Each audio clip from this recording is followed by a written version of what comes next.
أعوذ بالله من الشيطان الرجيم بسم الله الرحمن الرحيم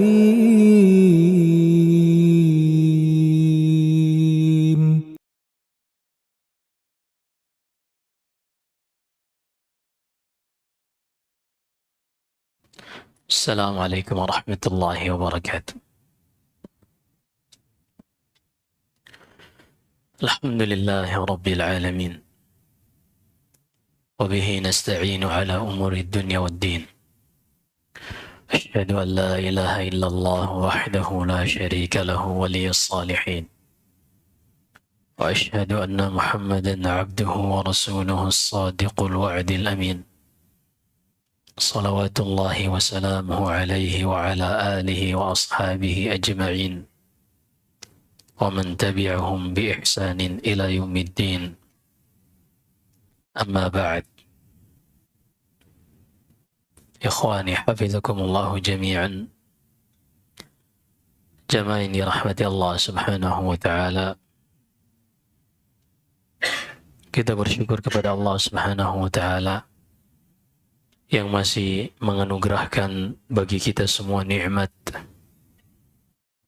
baik itu nikmat keimanan, nikmat kesehatan, terkhusus nikmat yang diberikan kepada kita yang saat ini di waktu yang sama, di jam yang sama, sebagian dari orang yang mungkin mereka IQ-nya lebih tinggi dari kita, lebih cerdas dari kita, hartanya lebih banyak dari kita, aset mereka jauh jumlahnya dari kita, akan tetapi Allah tidak berikan nikmat yang saat ini kita sedang berada di dalamnya, yaitu nikmat untuk memperbaiki diri, nikmat untuk mendapatkan hidayah dari Allah subhanahu wa ta'ala, mempelajari Al-Quran dan sunnah Nabi sallallahu alaihi wasallam dengan harapan semoga itu menjadi secercah cahaya yang membimbing kita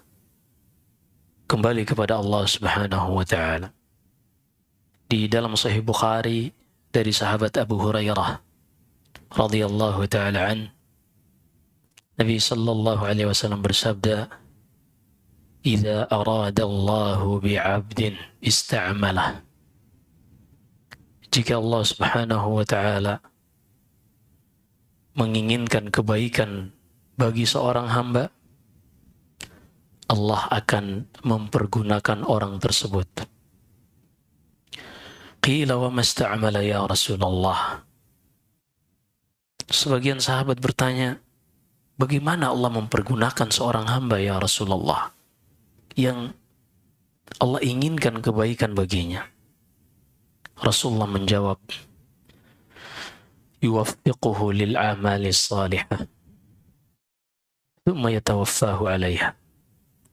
Allah berikan taufik kepada hamba tersebut untuk melakukan amal saleh, kemudian Allah mewafatkan ia di atas amal saleh tersebut. Nikmat yang sangat luar biasa. Karena inilah hakikat dari masa depan kita yang sesungguhnya, yaitu kehidupan yang sangat panjang, yang kekal seorang di dalamnya. Hakikat masa depan sesungguhnya akan berbeda dipahami oleh orang yang satu dari yang lain, tergantung sejauh mana Allah berikan hidayah kepada masing-masingnya. Mengenal tentang hakikat masa depan akan berbeda definisi masa depan antara seorang dengan orang yang lain, sesuai dengan mindset dan pola pikir masing-masing. Ketahuilah hal yang harus menjadi perhatian dan renungan kita.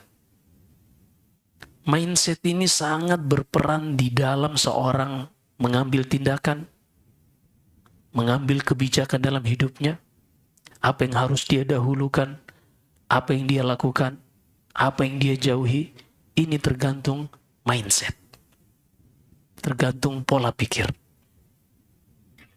Ternyata mindset ini tidaklah didapatkan oleh seseorang, baik itu mindset yang baik maupun mindset yang buruk. Cara berpikir dan pola pikir yang baik maupun yang buruk tidaklah didapatkan secara tiba-tiba. Misalnya ada seorang yang terlahir, tiba-tiba mindsetnya adalah mindset akhirat. Setiap yang dia lakukan orientasinya adalah bagaimana untuk mengejar akhirat. Atau sebaliknya, tidak ada seorang yang terlahir, mindsetnya langsung terbentuk, dia ini yang diinginkan hanyalah mengejar dunia. Sehingga orientasi kehidupannya bagaimana bisa memuaskan hawa nafsu duniawianya ini. Tidak. Karena Allah Subhanahu wa ta'ala tidak akan menzalimi seorang pun. Dan Allah Subhanahu wa ta'ala di dalam sunnah kauniyah, di dalam ketetapan takdirnya, telah berlalu keputusan Allah bahwasanya setiap hasil akan selaras dengan sebab yang mengantarkan kepada hasil tersebut. Seorang yang ingin mendapatkan kebaikan, maka dia harus menjalani sebab-sebab yang mengantarkan kebaikan tersebut. Sebaiknya seorang mendapatkan keburukan, tidaklah dia mendapatkan keburukan, melainkan dia telah menjalani sebab-sebab yang mengantarkan kepada keburukan. Semuanya telah ada sebabnya. Maka mindset inilah yang akan membuat kita berbeda cara menilai dunia atau cara menilai akhirat. Dan ketahuilah, mindset ini dipengaruhi oleh banyak faktor. Faktor yang terbesar Allah sebutkan di dalam Al-Quran. Di dalam suratul Najm. Kata Allah, mengingatkan kepada Rasulnya sallallahu alaihi wasallam, فَأَعْرِضْ عَمَّنْ تَوَلَّى عَنْ ذِكْرِنَا وَلَمْ يُرِدْ إِلَّا الْحَيَاةَ الدُّنْيَا ذَلِكَ مَا بَلَغَهُ مِنَ الْعِلْمِ. Wahai Muhammad, menjauh dari orang-orang yang berpaling dari Al-Quran. Wahai Muhammad sallallahu alaihi wasallam, menjauh dari orang-orang yang berpaling dari Al-Quran, yang tidak mengindahkan peringatan Allah Subhanahu wa ta'ala, yang tidak menghiraukan perintah Allah Subhanahu wa ta'ala.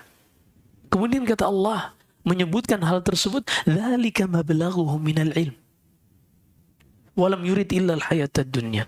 Kenapa mereka tidak mengindahkan larangan Allah dan tidak memperhatikan perintah Allah? Karena mindset mereka, pola pikir mereka adalah bagaimana memuaskan hawa nafsu mereka. Dan mereka menganggap perintah Allah menghambat mereka dari memuaskan hawa nafsu ini. Mereka menganggap larangan Allah menghindarkan mereka dari memuaskan hawa nafsu. Kenapa mereka bisa berpikir seperti itu? Kata Allah, dzalika ma balaghuhum minal ilm. Itulah dikarenakan ilmu yang mereka sampai kepadanya. Ternyata ilmu inilah yang faktor utama yang mempengaruhi mindset seseorang. Seorang yang mempelajari kedokteran, mengetahui mana bahan-bahan yang baik bagi tubuh, mana bahan-bahan yang berbahaya, akan terbentuk pola pikirnya untuk ketika memakan sesuatu. Misalnya dia datang ke supermarket, ketika ingin membeli suatu makanan, dia akan melihat ingredients-nya, dia akan melihat bahan bakunya.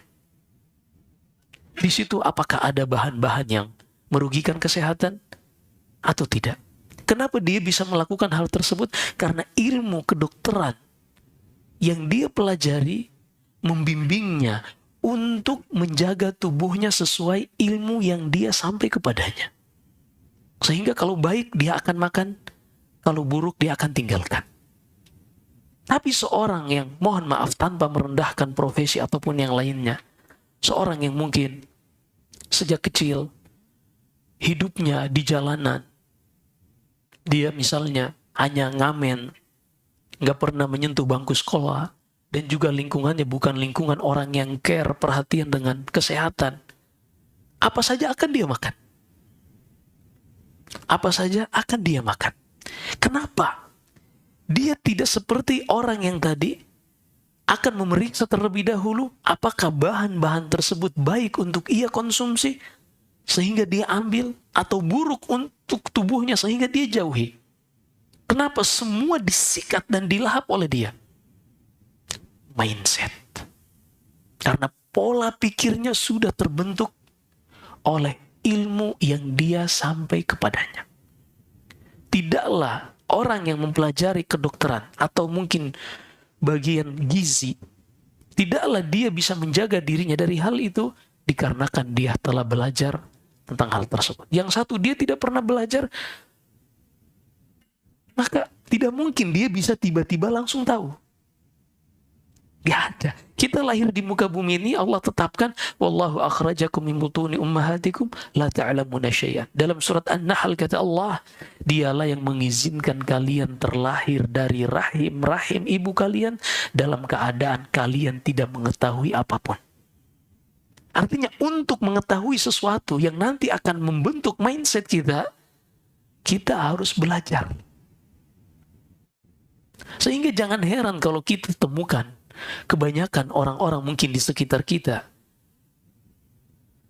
yang mana secara konvensional kebanyakan kita, mayoritas kita, anak yang mulai masuk usia 7 tahun, dia akan disekolahkan di sekolah umum.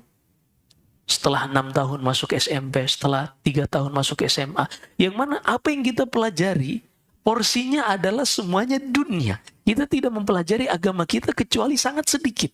Sehingga jangan heran kalau mindset kebanyakan masyarakat kita bagaimana memuaskan hawa nafsu ini, mau yang halal atau yang haram mereka terjang. Maka bersyukur kepada Allah Subhanahu wa ta'ala. Ketika tidak ada privilege, tidak ada kekhususan kita dari mayoritas lingkungan kita, tidak ada jasa dan andil kita terhadap Allah. Tapi Allah dengan rahmat dan kasih sayangnya memberikan kita secercah hidayah untuk bisa duduk di majlisul ilm. Kita belajar Al-Quran, kita belajar sunnah Nabi Sallallahu Alaihi Wasallam. Semoga dengan itu semua akan mengubah mindset kita melihat tentang apa itu masa depan yang hakiki. Seorang akan berbeda cara melihatnya dan cara untuk mendapatkan apa yang mereka jadikan sebagai masa depan. Kita ambil satu contoh dari kalangan para salaf. Disebutkan Ibnu Katsir rahimahullah dalam tafsirnya pada firman Allah Subhanahu wa ta'ala, wa yawma yu'radu alladhina kafaru 'alan nar adhabtum tayyibatikum fi hayatikum ad-dunya wastamta'tum biha. Ingatlah di hari kiamat kelak, atau ingatkan di hari kiamat kelak ketika orang-orang kafir dibangkitkan oleh Allah Subhanahu wa ta'ala untuk mempertanggungjawabkan apa yang mereka lewati di dalam kehidupan dunia ini. Kemudian dikatakan kepada mereka, adhabtum tayyibatikum fi hayatikum ad-dunya. Dikatakan kepada mereka, hari ini tidak ada lagi kebaikan, kesenangan untuk kalian. Kenapa? Karena kesenangan itu kalian sudah segerakan di dunia. Subhanallah. Makanya Nabi SAW bersabda, man syaribal khamra fid dunya lam yashrabhu fil akhirah. Siapa saja yang meminum khamar di dunia, dia tidak akan bisa meminumnya di akhirat. Artinya apa? Dia nggak akan masuk surga. Kenapa? Karena di surga ada salah satu sungai yang bernama, ada salah satu sungai yang Allah sebutkan dalam surat Muhammad, wa fiha anharun min khamrin ladzatil lisyaribin. Dan di dalamnya ada khamr yang mengalir sungai, tapi khamr ini tidak membuat orang mabuk. Ketika Umar bin Al-Khattab radhiyallahu anhu membaca ayat ini, membentuk sebuah mindset di dalam kepalanya, sehingga beliau berhati-hati di dalam menikmati apa yang Allah Subhanahu wa ta'ala berikan kepadanya, walaupun itu perkara yang mubah. Sebagian beliau ketika menjadi khalifah, sebagian sahabat-sahabatnya atau mungkin dari kalangan para tabi'in kibar, mereka ketika zamannya Umar, futuhat, penaklukan negeri oleh pemerintahan Khalifah Umar ini terus terjadi. Sehingga negeri kaum muslimin semakin membentang luas. Otomatis harta pun ikut semakin melimpah. Sebagian ingin menggunakan harta ini untuk perkara-perkara yang mubah. Mereka pun membeli makanan-makanan yang mereka inginkan. Mubah. Tapi ketika Umar melihat hal tersebut sebagaimana yang disebutkan Ibnu Katsir, apa kata Umar? Akullama ishtahaitum syai'an ishtaraitum. Apakah setiap kali kalian menginginkan sesuatu, kalian pasti langsung berusaha untuk membeli dan mendapatkannya agar bisa menikmatinya dalam kehidupan dunia ini? Adapun aku khawatir kalau semua yang aku inginkan untuk aku nikmati langsung aku kejar sehingga aku bisa bersenang-senang dengannya di dunia ini, aku khawatir di akhirat kelak aku termasuk orang-orang yang dikatakan kepada mereka adhabtum thayyibatikum fi hayatikum. Kalian ingin kesenangan apa lagi? Kalian sudah habiskan di dunia. Kalian sudah rasakan di dunia. Luar biasa. Dan tidaklah beliau pola pikirnya seperti itu, melainkan ini adalah hasil didikan Nabi Sallallahu Alaihi Wasallam. Disebutkan dalam Sahih Bukhari, Rasulullah pernah terjadi ketidakharmonisan di dalam rumah tangga beliau, dan salah satu istri Rasulullah adalah anak Umar bin Khattab, Hafsah bintu Umar radhiyallahu anhu. Umar pun mendengar Rasulullah mentalak ke istri-istrinya, berusaha segera mendatangi Nabi Sallallahu Alaihi Wasallam untuk melakukan klarifikasi apa sebenarnya yang terjadi. Ternyata ketika itu Umar sedang melihat manusia terbaik ini, Rasulullah Sallallahu Alaihi Wasallam, tertidur di atas tikar yang sudah usang, tidak layak pakai. Hingga tikar tersebut meninggalkan bekas di pinggang Rasulullah Sallallahu Alaihi Wasallam. Melihat hal tersebut, Umar menangis. Lalu mengatakan, ya Rasulullah, Al-Qaisar, Raja Romawi, mereka ini kita tahu berada di atas kebatilan, di atas kekufuran. Tapi mereka mendapatkan fasilitas dunia yang sangat luar biasa. Karpet-karpet yang indah, kasur-kasur yang empuk. Demikian pula Kisra. Kisra adalah Raja Persia, yang mana dua imperator ini yang dahulu menguasai dunia. Raja-raja Persia berada di atas permadani-permadani yang mewah. Padahal mereka ini semua berada di atas kekufuran. Engkau Rasulullah, denganmu Allah menyelamatkan manusia, berada di dalam kondisi seperti ini. Apa kata Rasulullah? Dan inilah mindset Rasulullah yang membuat kita sekarang akan paham kenapa Rasulullah salat begitu panjang di malam hari. Kenapa Rasulullah banyak berpuasa di siang hari. Apa kata Rasulullah? Dan kenapa Rasulullah bisa bersabar selama 2 bulan penuh tidak kurang. Beliau hanya mengisi perutnya dengan kurma dan air putih. Ternyata kata Rasulullah, ya Umar, ama tarda an takuna lahumud dunya walana al-akhirah. Wahai Umar, apakah engkau tidak ridha, engkau tidak mau biarkan mereka dunia dan akhirat untuk kita? Allahu Akbar. Ternyata ini mindset. Kenapa Umar bisa berpikiran seperti itu? Pola pikirnya seperti itu, dan yang dihasilkan dari sikapnya pun seperti itu.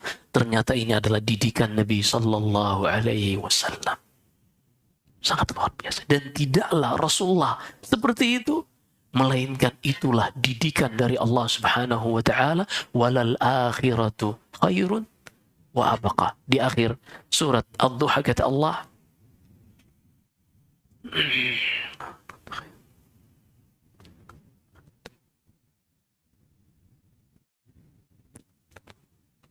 nah, Allah berfirman di akhir surat Al-A'la, yang mana apa yang Allah sebutkan ini merupakan, dan yang kita sebutkan ini adalah di antara syariat yang juga diwariskan dari Nabi Ibrahim dan Nabi Musa. Allah berfirman, bal tu'thiruna al-hayata ad-dunya wal akhiratu khairun wa abqa. Inna hadha lafi suhufil ula, suhufi Ibrahim wa Musa. Kalian terlalu condong, terlalu tertipu, sehingga setiap langkah kalian, setiap sikap kalian, keinginan kalian, orientasinya semuanya hanya dunia. Wal akhirah khairun wa abqa. Padahal kata Allah, akhirat itu lebih baik dan lebih kekal. Kemudian kata Allah, ketahuilah ini adalah wasiat Allah kepada umat-umat terdahulu dari kitab-kitab yang diturunkan terdahulu, yaitu kitab Ibrahim dan kitab Musa alaihima wa ala nabiyina afdhalus salah wassalam. Maka ikhwani hafizakumullah, penting bagi kita semua untuk belajar. Semoga dengannya mindset kita ini benar-benar terbentuk sebagaimana yang Allah Subhanahu wa taala bimbing nabinya dan bagaimana Nabi sallallahu alaihi wasallam membimbing sahabat-sahabatnya. Hal ini tidak berkonsekuensi bahwasanya ketika kita memiliki mindset seperti itu lalu kita menjadi orang-orang yang pemalas. Lalu kita tidak menjadi orang yang produktif, tidak sama sekali. Tidak sama sekali.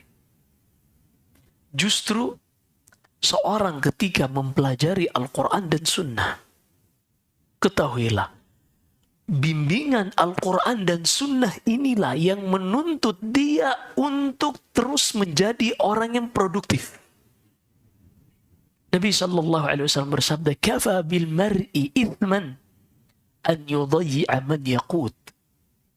Sungguh betapa besar dosa yang terus didapatkan oleh seorang laki-laki ketika dia menyia-nyiakan orang-orang, anak, istri yang menjadi tanggungannya.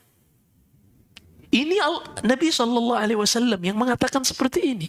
Sehingga seorang yang belajar Al-Quran, belajar tuntunan Nabi, dan mengamalkannya, tidak mungkin dia menjadi seorang yang pemalas. Sebaliknya, dia akan menjadi seorang yang terus optimis dan produktif. Disebutkan dalam biografi Laits bin Sa'ad, Imam ahli Mesir, yang sezaman dengan Imam Malik rahimahullah. Imam Laits bin Sa'ad ini dulu memiliki madhab, sebagaimana halnya madhab Syafi'i, madhab Maliki, madhab Ahmad Hambali. Hanya saja murid-muridnya tidak terlalu menyebarkannya, hingga akhirnya madhabnya tenggelam. Tapi Ibn Rushd dalam Al-Bidayah wa Nihaya menukilkan madhab Laits bin Sa'ad. Syahid, beliau ini seorang ulama hadis. Bahkan Imam Malik sendiri tidak berani mengatakan dia lebih baik daripada Laits bin Sa'ad. Ini Imam Malik yang mengatakan. Beliau ini adalah manusia yang dalam urusan agama sangat luar biasa. Tapi dalam urusan dunia juga beliau menjadi teladan yang baik. Beliau pedagang besar. Beliau memiliki dagangan kesumba. Juga beliau memiliki dagangan madu. Madunya beratus-ratus liter.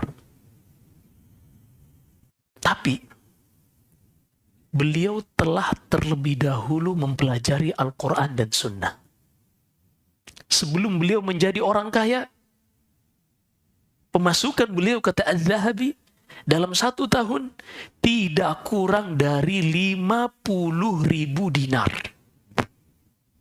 Untuk kita dapat gambaran berapa banyak sih 50.000 dinar. 1 dinar 4,25 gram.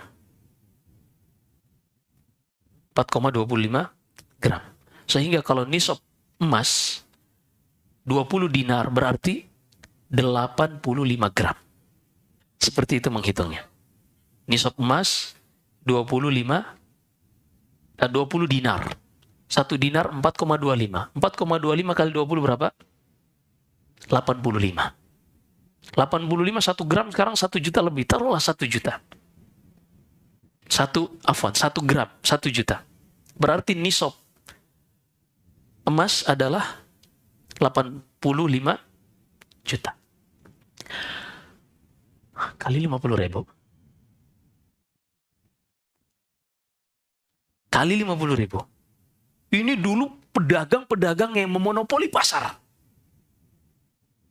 Iya. Distributor tunggal.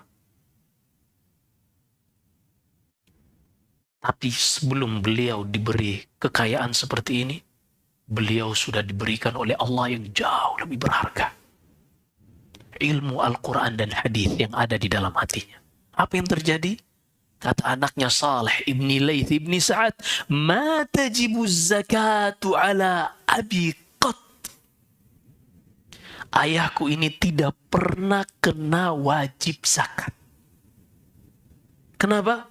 Dalam setahun hartanya tidak pernah bertahan melebihi 20 dinar.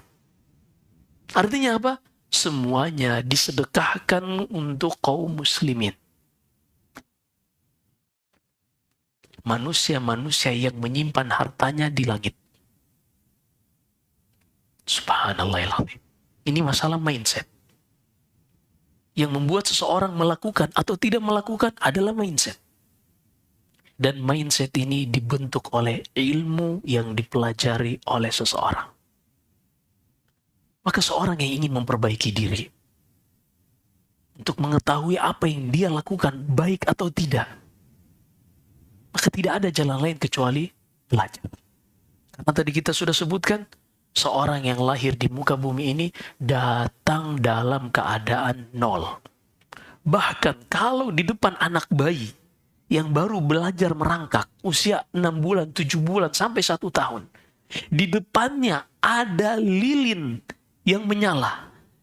Dengan es krim, potensi untuk memegang lilin atau memegang es krim 50-50.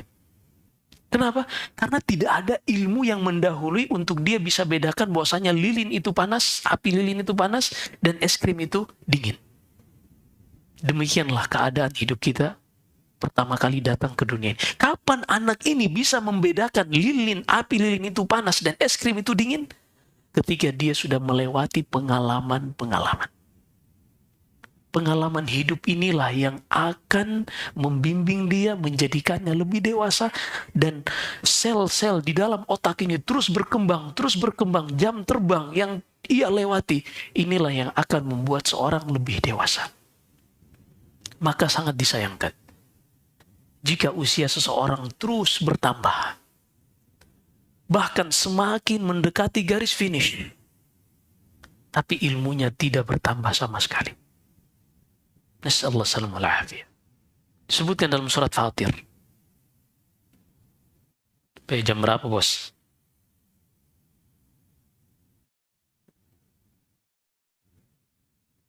5 menit lagi. Kejar target masalahnya. Disebutkan dalam surat Fatir. Allah subhanahu wa ta'ala berfirman, وَالَّذِينَ كَفَرُوا لَا يُقْضَى عَلَيْهِمْ فَيَمُوتُوا وَلَا يُخَفَّفُ عَنْهُمْ مِنْ عَذَابِهَا كَذَلِكَ نَجْزِي كُلَّ كَفُورٍ. Kata Allah, di hari kiamat kelak, orang-orang kafir, mereka tidak akan dimatikan. Hidup terus selama-lamanya. Mereka tidak akan dimatikan sehingga mereka berhenti dari merasakan azab. Dan wala yukhaffafu anhum, dan tidak pula dikurangi azabnya sehingga mereka bisa istirahat sejenak. Na'udzubillah. Azab yang terus menerus.